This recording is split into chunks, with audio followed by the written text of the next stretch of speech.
the audience is so sweet, they actually waved goodbye to me. Wait a minute, maybe they thought they were getting out earlier. Now we got a big show here. It's time for viewer mail. Paul, play the viewer mail theme.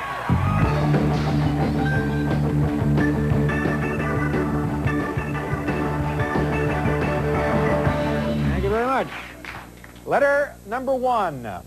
Dear Dave, I was recently a member of your studio audience on September 8th, 1989, while Shelley Winters was a guest, and I, being bored, happened to glance over at Bill Wendell puffing on a big fat cigar right under a no smoking sign, the one by the studio exit door. Sincerely, your pal, Doug Lombardo, Yonkers, New York. Well, this is a great letter, Doug, but if you'd been just a little more observant, I think you would have noticed that there was an even more flagrant rules violation that particular night. Hal, get a shot of that door over there.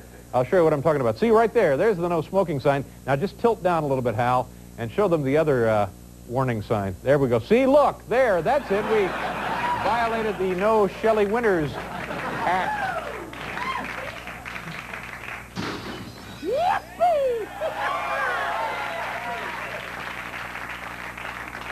The very dictionary definition of a smattering of applause. That would be it. Hey there, that's it. Number 2, Dear Dave, did anyone in your... the very dictionary definition of annoying. Oh. Dear Dave, did anyone in your band hold a real job before you saved their butts from a life of flipping burgers and gave them this gig?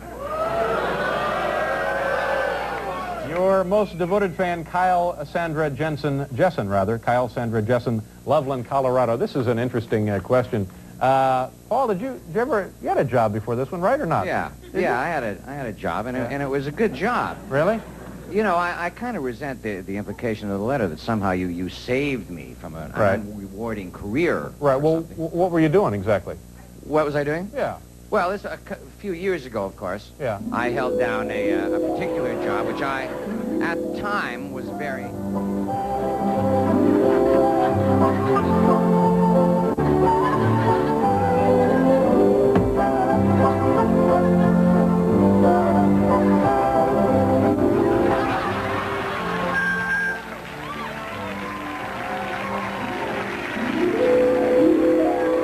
So you can tell I was not exactly sitting by the telephone waiting for your call. As you can see, I was gainfully employed. Good gig. Yeah, thank you.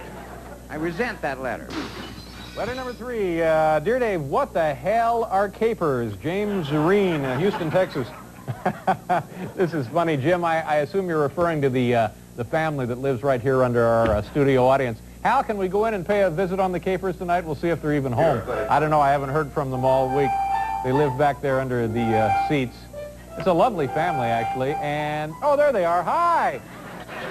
Excuse me, Mr. Capers. Hi. Nice to see you. I'm sorry, I didn't mean to interrupt your dinner, sir. Oh, that's quite all right, David. You know, there's something I wanted to mention. Sure. You know, Scott here has flunked 6th grade 3 times. Right. And even he could have written funnier jokes than the one you did. Oh, well, thank you very much. I appreciate the criticism, Mr. Caper. And your warm-up sucked, too. You could ad-lib gas after a bean dinner. Oh, well. Now, Christy, that's quite enough. David, would you like to join us for dinner? We've got plenty of creamed corn. Well, geez, that's very thoughtful of you, Mrs. Caper. Thank you very much for the invitation. Well, I was just kidding, jerk. I wouldn't feed you if your life depended on it. Well, it's the Caper family right there under the nice visiting with the Capers.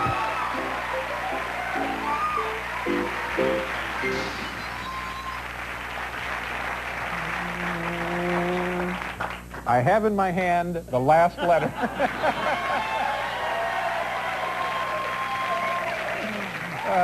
Dodge City.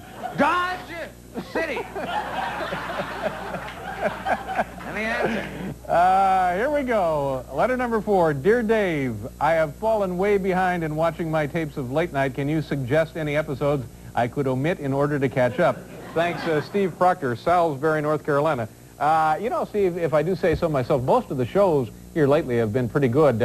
There were, however, 3 interviews that we thought were a little below our usual standard. On September 21st, I was really absorbed in a mystery novel and maybe didn't pay enough attention to our guest that night, Yoko Ono. Then on October 4th, we had actor James Spader on, and geez, I was exhausted that day. And then last Tuesday on the 7th, I got tied up in traffic and never really made it to the show at all. But I told things went pretty well, so you can skip those. There it is.